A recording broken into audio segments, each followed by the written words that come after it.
root shadow, root drag, root tap. What do they all mean? And have you been seeing recession blonde everywhere? Well, keep on watching because I'm going to explain everything. Hello and welcome to the world of Craig. Yes, that's me. I'm Craig and this is my channel where we get into all things hair and sometimes a little bit of beauty. Root shadow, root tap, root melt, root drag. Oh yes, there is some jargon out there that does confuse a lot of people. Starting at the beginning, I do have an entire playlist that is all about root shadowing techniques, which I will link in the description, but I made some short form content recently. You will find all of my short form here on YouTube in shorts. I post it on 3 different platforms.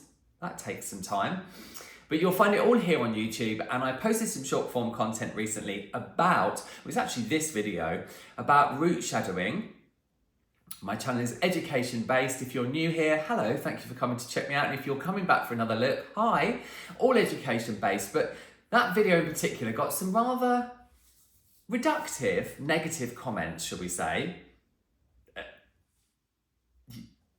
That one in particular is quite intense.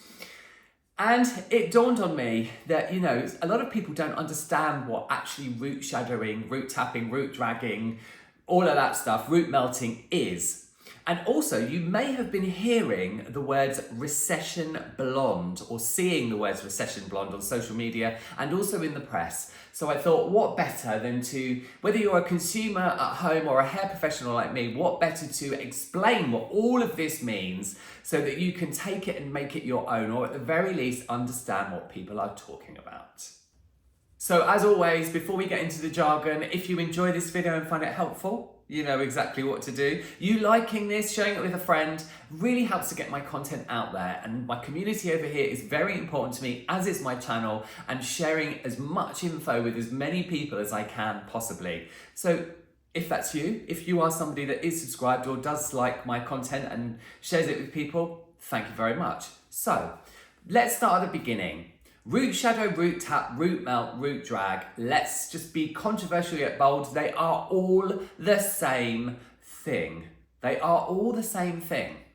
They are about adding dimension to a root in order to give a blended result that grows out really seamlessly. And if you just take one thing away from this video, just take that. There are some hair professionals, I'm sure, that might watch this and say, no, they're not, they're all different.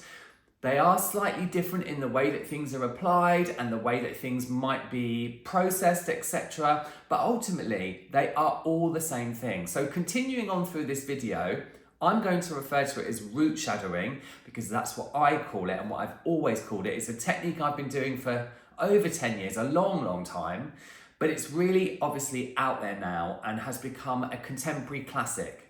So what exactly is it? How can you do it? And what are the results like?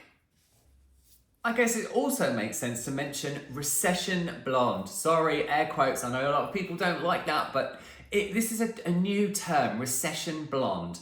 Recession blonde is everything we're going to talk about in this video. It's about a very blended result. It's about something that grows out, being very lived in, very easy to grow out, so you don't need to keep having it done. But recession blonde is something that's been picked up by, you know, it's obviously been on social media. People have been tagging it using the hashtag, and the press has picked it up and they're really running with it because also it's a way for people to market things. It's a way for brands to market products. And I do talk about marketing a bit. I don't think marketing is the devil, but sometimes, you know, trends are kind of pulled out of nowhere. So recession blonde, if you're seeing that a lot, then that's exactly what all of these techniques are.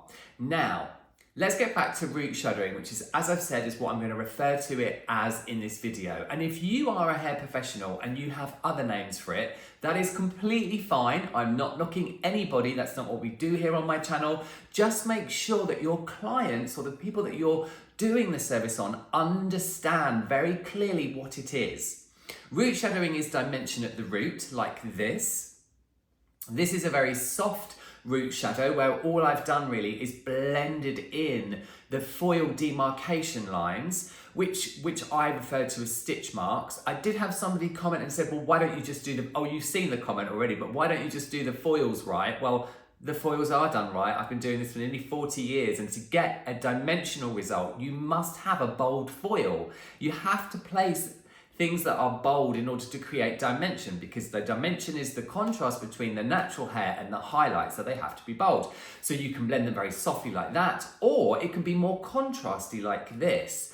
Contrasty, I'm not sure that's the word, but be more of a contrast like this, where you have a deeper, slightly darker root shadow, which I actually pull down slightly further, which some of you hair pros might call a root melt or a root drag. I call them all a root shadow because it's just a lot easier. So that's what those are, different variations. Generally, a root shadow would not be applied around the face frame. So you can see in this video that the face frame is really popping and it's very bright. And you know, that's what gives you that kind of extra dimension, and also, you know, adds a lot of color around the face, but without putting a lot of color everywhere else. So that's where this term recession blonde comes from. You see where I'm going? So that in a nutshell is what all of those things are. And yes, I understand that if you're not a hair professional, they might be very confusing, but I hope that that description and the visuals helped. Now, let's get into how you do it. How do you do it? Now, I am very aware that I am constantly telling you where things are, and I know that for some people that gets very frustrating, but you know, I do have over 600 bits of content here on my channel, and education is at the core of my being. So if you want in-depth step-by-steps on what root shadows are with formulas using Shades EQ Gloss, I think there's a few other different brands that I'm using to do root shadows in some of the videos. They are all in here, and they will be linked in that playlist down below. I've got foiling placement tutorials as well. There's etc, etc, etc. There's a video. If you're thinking, has he got a video on that and it's to do with hair? I probably have. So please have a look around afterwards. But I just wanted to go through some, you know, kind of like very important points, if you like. If you're a hair pro, you've never done a root shadow, or you are thinking of doing something to give you longer, you know, to let your blonde grow out, because, you know, times are tough and we're all finding it hard with money.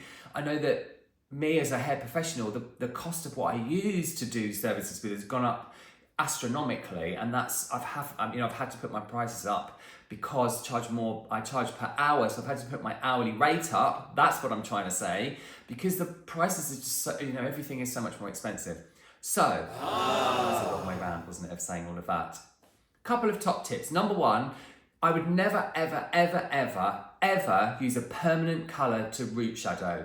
You just don't do that. You run the risk, even if you're using a permanent color and mixing it up as a demi-permanent with a lower volume of developer, say 10 volume, you run the risk of shifting the base, which means that you are going to get lift.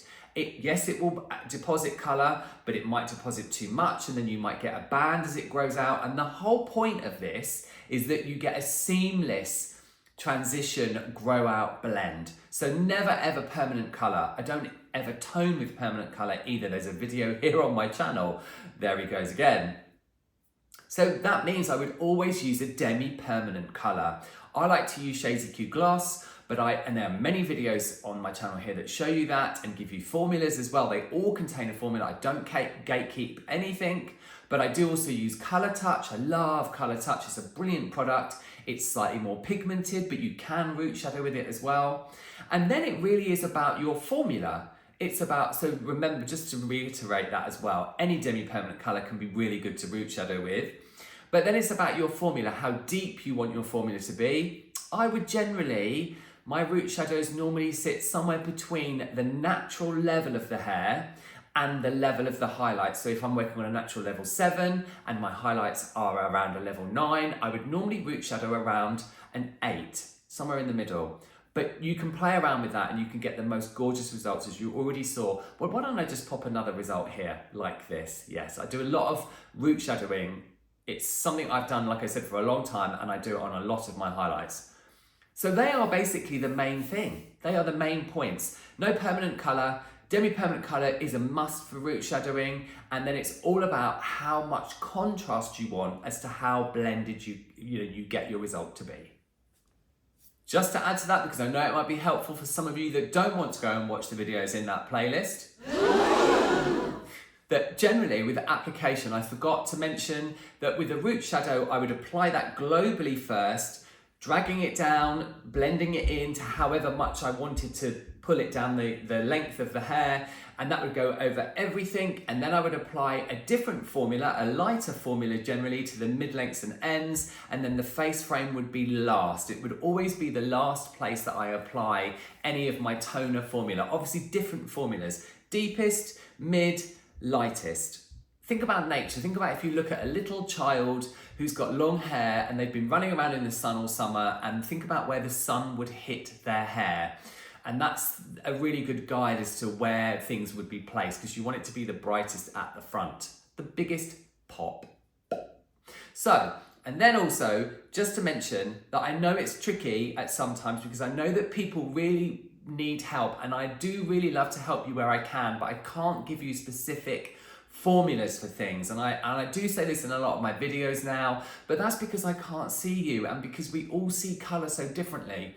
This week I had somebody that left a comment, and I want to reply to everybody, but I'd rather reply to you with things that I can really help you with, you know, rather than just saying, I'm sorry, I can't give out, you know, specific individual formulas. Somebody left a comment saying, I'm blonde and I want to be a reddish brown. I need a formula, please. Well, what you think is a reddish brown won't be what I think is a reddish brown. And blonde, I mean, that's quite a big gamut of a shade. I don't know what shade of blonde you are, if you've already got colour in your hair. You know, there's so much to it. There are many videos on my channel that will help, but you know, and I do have that policy of replying to everybody, and I do it myself, and I do on all of my platforms, and it will always be something for as long as it can be, because it's really important to me. You are all really important to me, and helping as many people as I can.